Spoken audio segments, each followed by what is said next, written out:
Hi, I'm Michael from the Senate Public Information Office. Welcome to Senate Discovery. The Senate had a very busy fortnight with a full legislative agenda to deal with in the lead up to the winter break. A lot of time was spent introducing and considering legislation, and by the end of the sitting period, 34 bills had been passed.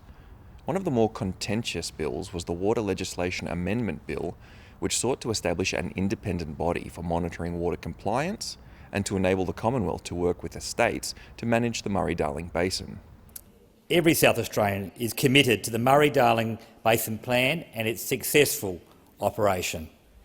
And this bill, which I'm strongly in favour of, provides the compliance mechanisms which are much needed to ensure that we all have the surety that the plan is working. This amends the Water Act to effectively split the Murray-Darling Basin Authority to create a new agency with a responsibility for the compliance function and to create a new position of Inspector General of Water Compliance to head this agency and establish new offences and civil penalty provisions for unlawful conduct relating to contraventions of the Basin Plan, taking water when not permitted and insider trading with water.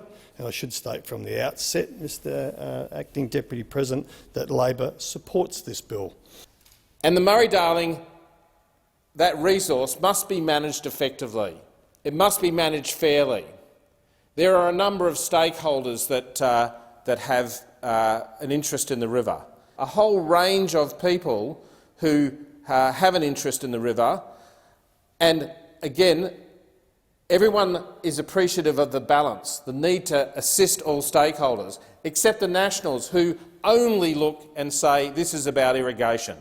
The amendments moved by the National Party today that rip water off the environment, that cut water from the Murray-Darling Basin Plan. Too much water has been extracted. Greed has dominated. And if we want a future for our nation's food bowl, then we have to manage this water more sustainably.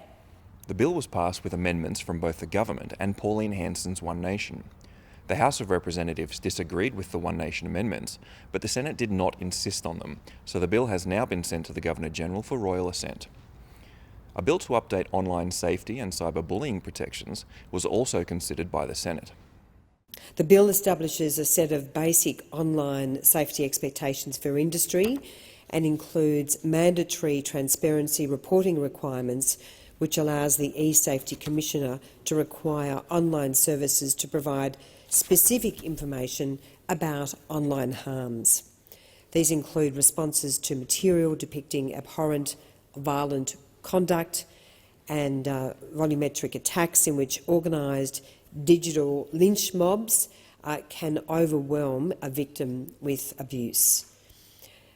The bill also includes a strengthened cyberbullying scheme for Australian children, building on the government's existing scheme for protecting children online. In the Labor Party, we have a strong track record of supporting online safety for Australians, and we support these bills. We support measures to consolidate, update and enhance online safety laws for Australians.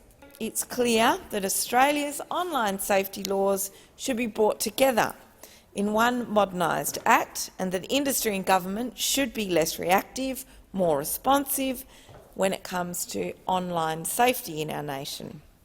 Now, the Australian Greens do not support the bills in the current form that they are presented to the Senate in. We are, of course, aware of the amendments that have been circulated by the government that, if passed, would address some of the concerns that the Greens have raised in regards to this legislation.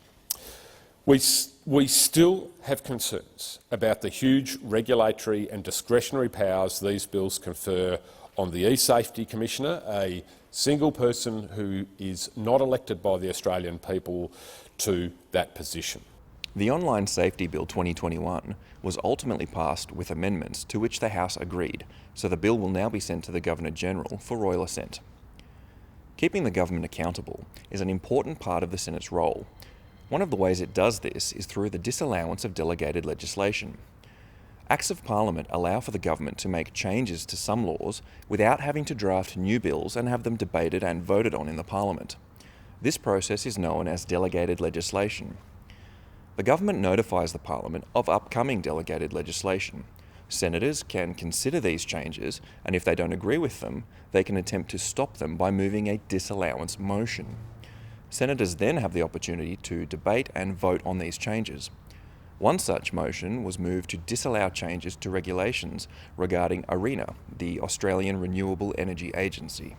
And that's why we are moving to disallow this instrument today, because the government want to hand over the money of the Australian people to their coal and gas donors through a renewable energy agency who, by legal definition, cannot fund coal or gas projects. And, as I've said before, it's confined to supporting renewable energy technologies. Only in the Coalition's alternate reality can carbon capture and storage and hydrogen made from gas or coal be considered renewable. The regulations appear to be in breach of the ARENA Act 2011 because they seek to expand the agency's remit beyond that of the Act. The object of the ARENA Act, and therefore of the agency, is only to improve the competitiveness of renewable energy technologies and to increase the supply of renewable energy in Australia. Regardless of the merits of ARENA's expanded functions, they go beyond this object and therefore appear to be in breach of the Act. And the government has provided no credible advice to dispute this. This disallowance is yet another attack on jobs.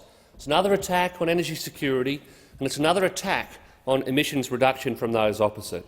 So make no mistake, if this motion succeeds, it means fewer jobs for Australians, higher emissions, and our approach on the corollary is driven by technology, not taxes. An expanded mandate for ARENA and these investments in new technologies is essential to that. The disallowance motion passed with the support of the opposition and the crossbench, and the regulation changes were disallowed.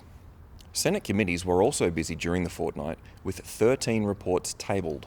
New inquiries were also set up into naval shipbuilding, oil and gas exploration, and anti-money laundering and counter-terrorism financing.